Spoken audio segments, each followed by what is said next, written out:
Well, good morning. Welcome to another whiteboard lesson in lockdown 2020.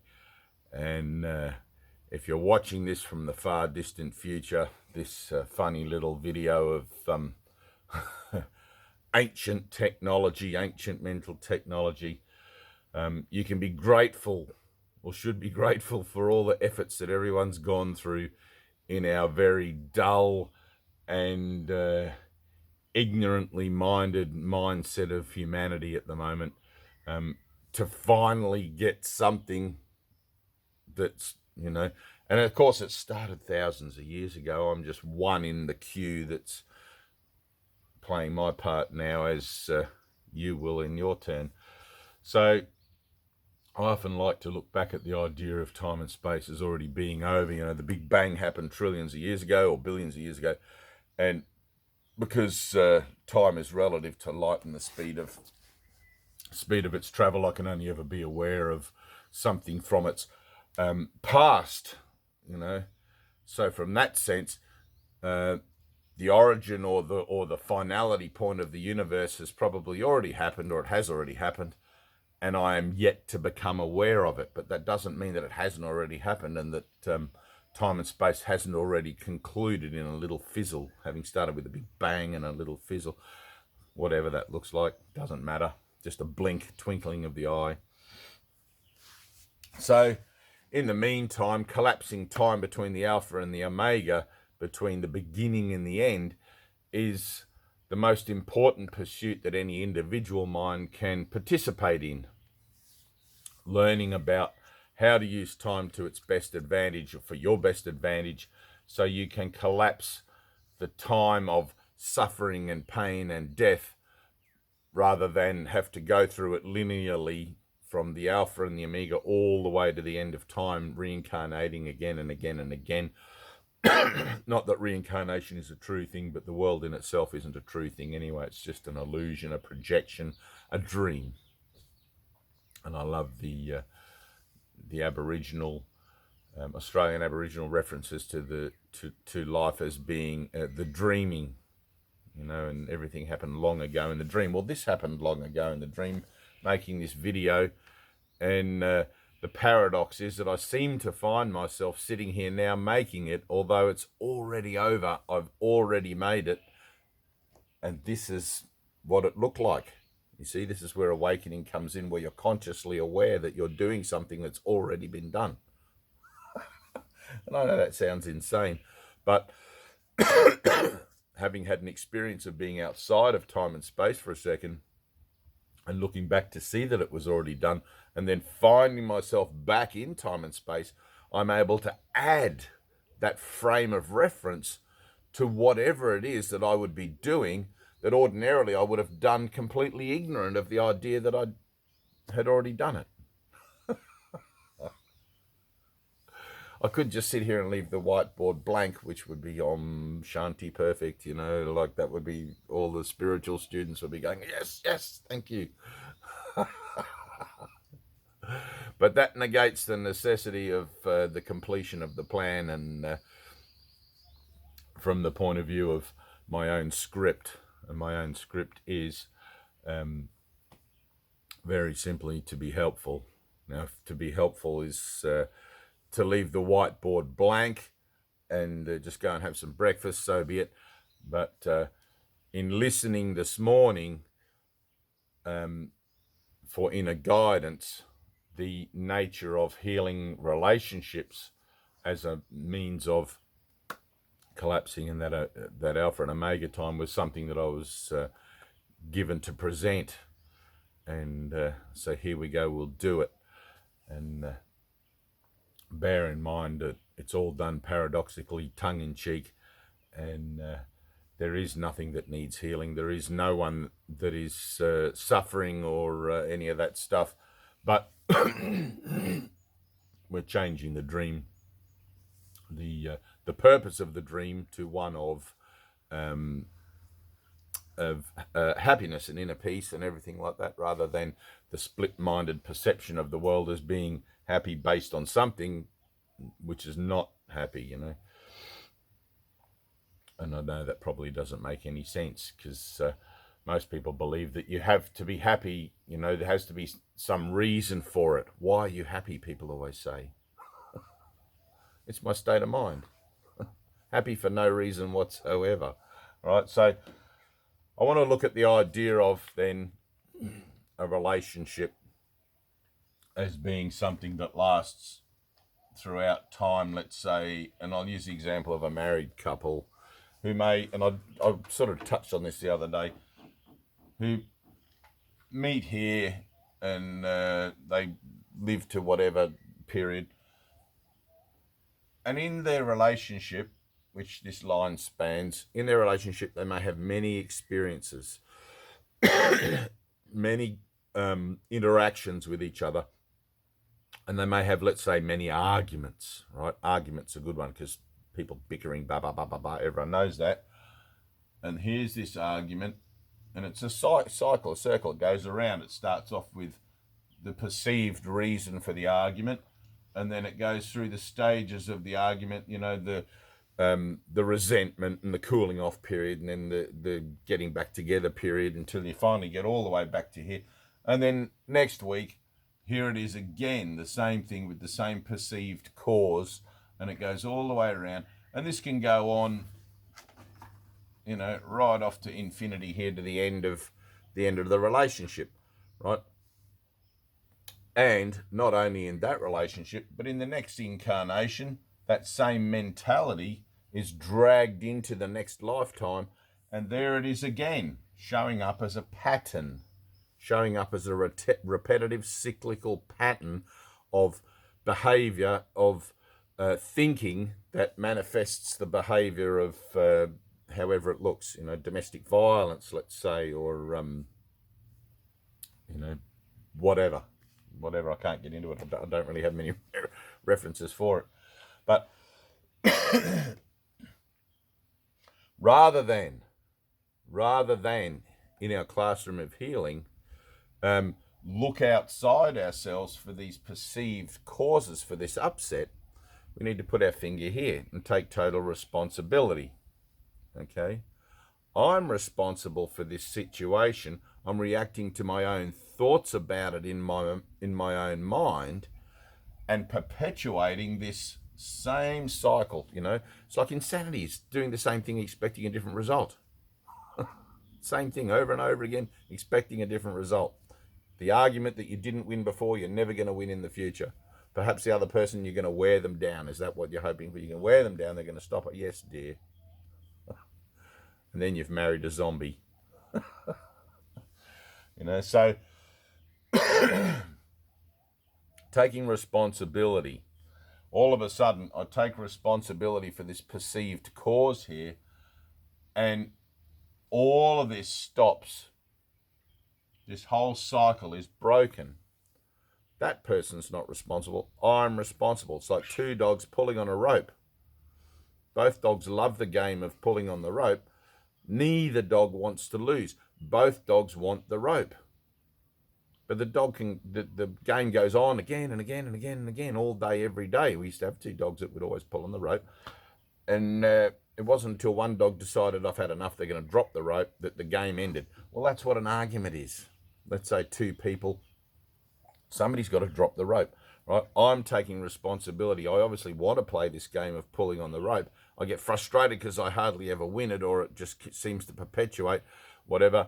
And I'm going to take responsibility for my insanity here, and I'm going to heal it.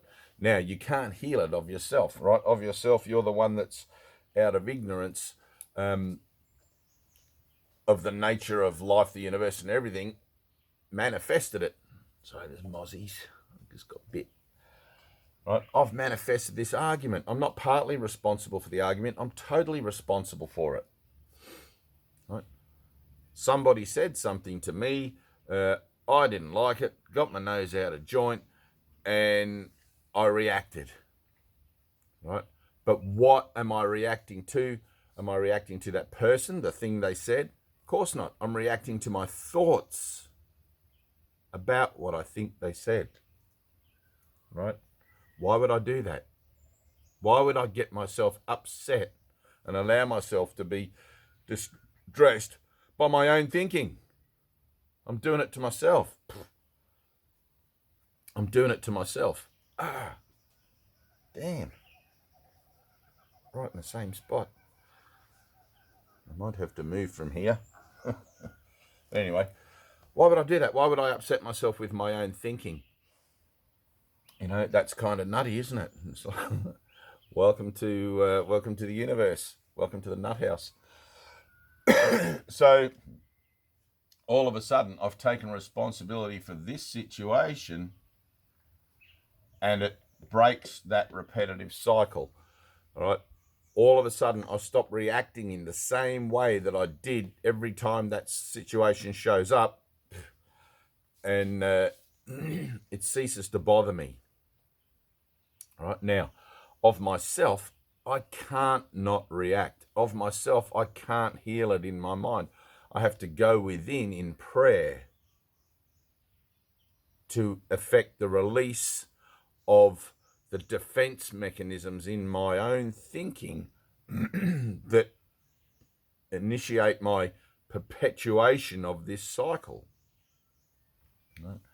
So I take responsibility for it in this one here, right? Knowing that as I collapse the time that this might have taken, let's say we've been angry here for a week, I've been upset in this situation for a whole week, right? The whole week's gone by and I've been pissed off for a whole week with so-and-so, really myself, right?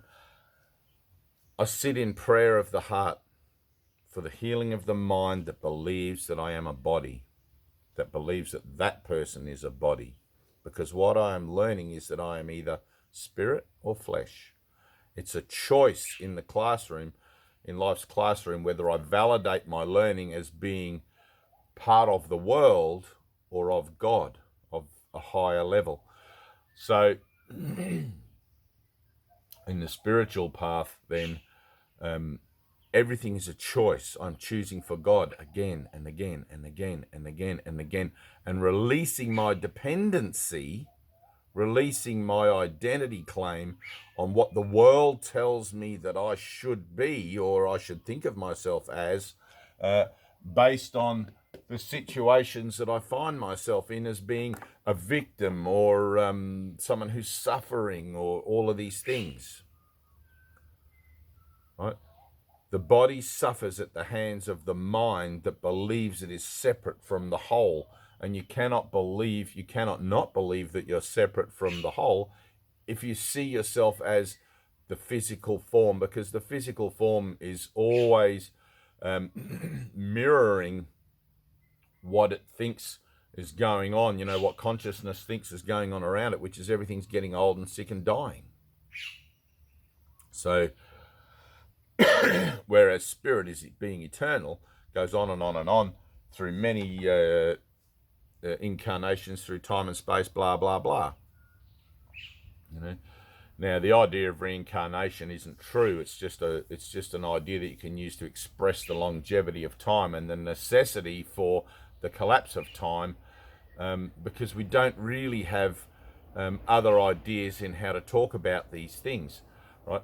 It's not like I'm a Dave in this lifetime and I'm going to be something or someone else in the next lifetime. It's like I'm always me as my mind throughout all time and space, just as I am in eternity, as above, so below.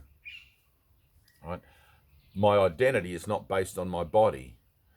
So, looking then at relationships, the classroom, right?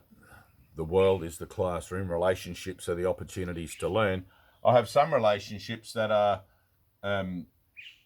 quite emotionally loaded. Right, this relationship with this person has X amount of value to me, and this one with this person has Y amount of value. And then, of course, I could have another X amount of relationship with somebody else who's a negative X.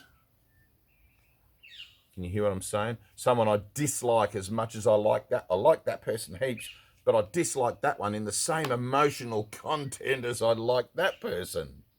I spend all my time and effort thinking about this person that I love, and then on the other side of the yin and yang table, I spend all my time and effort thinking about that person I hate. Can you hear that? Right? And then there are all these other little relationships, and they all have these kind of cyclical patterns of behavior and interaction that validate the body, validate my conscious association with myself, which is not true. It's the dreaming, the illusion, the Maya. And to liberate my mind from that, I have to undergo this process of healing with all my relationships, so to bring them all into a singular accord, because everything is one thing. Everything is God, universal mind. And as I learn to see God in all my relationships, or the Christ, let's say, in all of these people, rather than the stories that I react to, that I tell myself in my own mind, I liberate myself from that equation of reacting, interacting, and all of that sort of stuff with the world, and thus validating the physical nature of my egoic identity. So eventually, the person you love the most in the world, you find that you enjoy their company just as much as you enjoy having a cup of tea.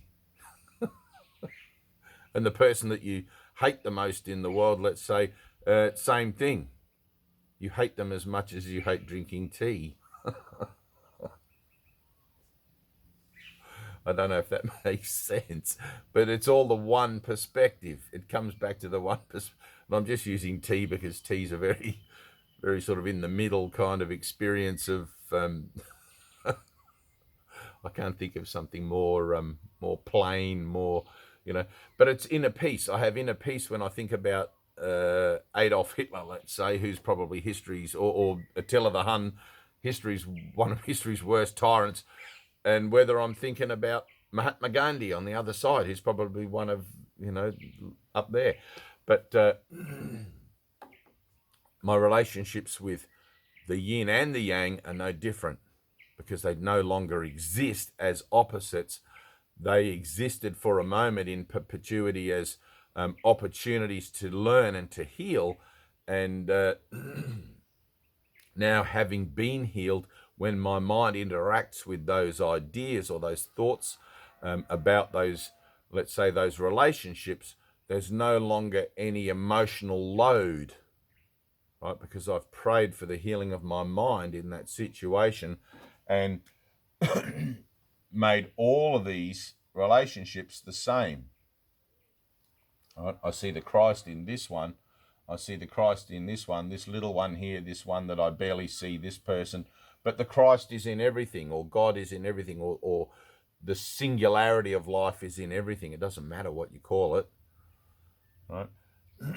So Christ consciousness, Buddha consciousness, Krishna consciousness, same thing. All is one. Now, pardon me. The relationships that I have, let's say you have a close relationship with someone, you're living with your spouse perhaps, you may have many opportunities for healing in that situation. If you were washed ashore on a deserted island with one other person, or even if you had nobody, you could just use your own thoughts, which is where ultimately you're learning to direct this to your own internal thinking, rather than looking out there trying to, which takes a lot of time.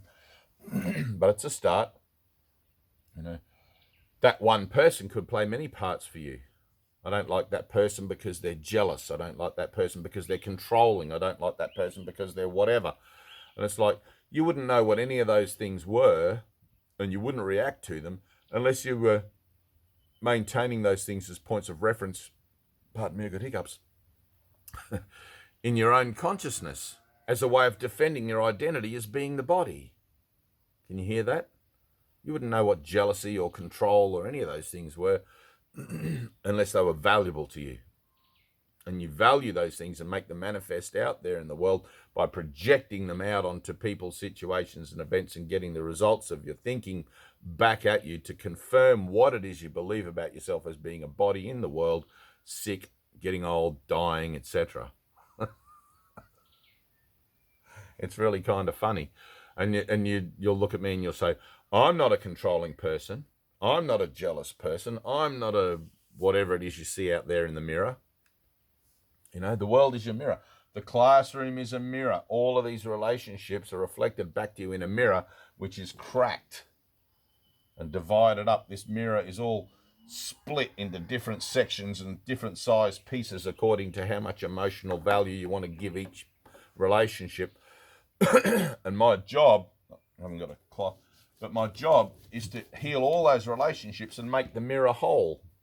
When I no longer see separation out there, when I no longer see this relationship as being more important than that relationship, or this situation as being different from another one, right? Everything is either an opportunity to be thankful and be grateful, or to look into the mirror and see why I'm not thankful and grateful, and thus become thankful and grateful because of the new opportunity presented to me to heal.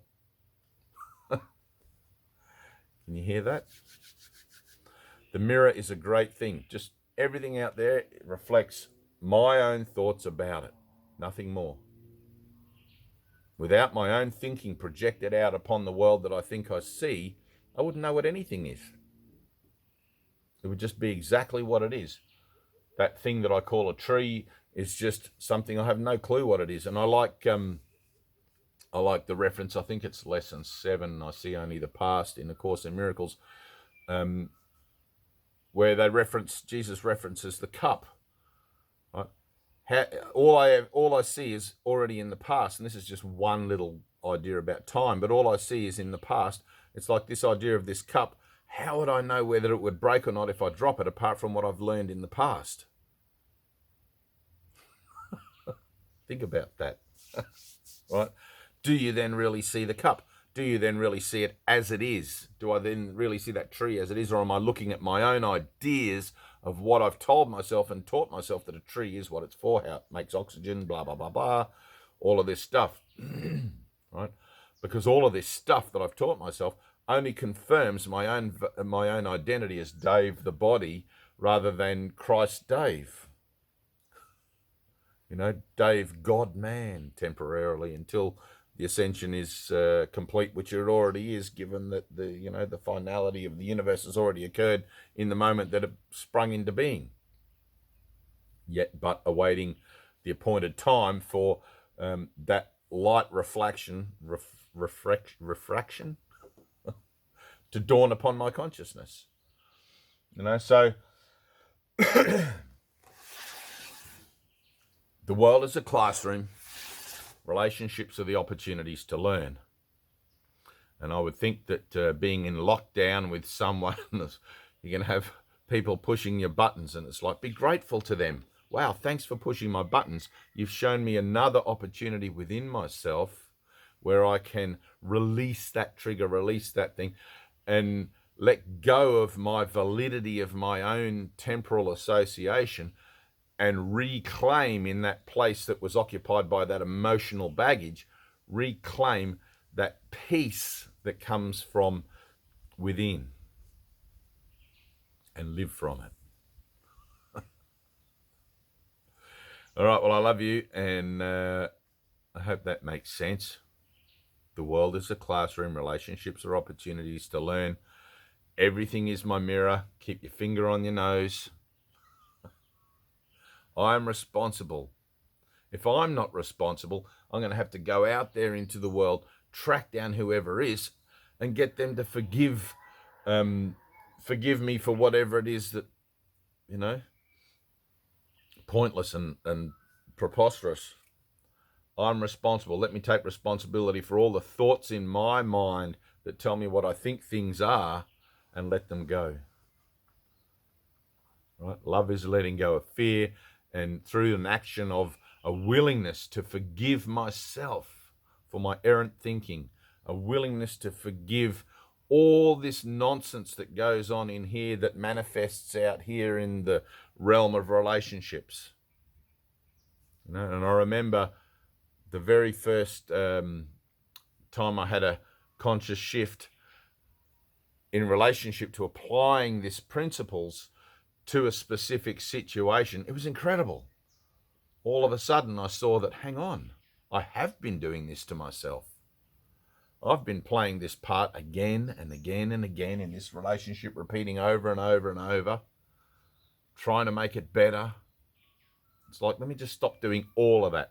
Let me just take that whole situation there, be responsible for it in its entirety, and ask for the healing of my mind around it. Right? The healing of my mind that believes it has any kind of sway on reality. All right, I love you. Take it easy. Enjoy lockdown. And just remember, set your goal as inner peace. Learn to use the classroom to achieve it, to clear away all the dross, all the blocks to the awareness of love's presence within yourself, and you'll find it exactly where you left it.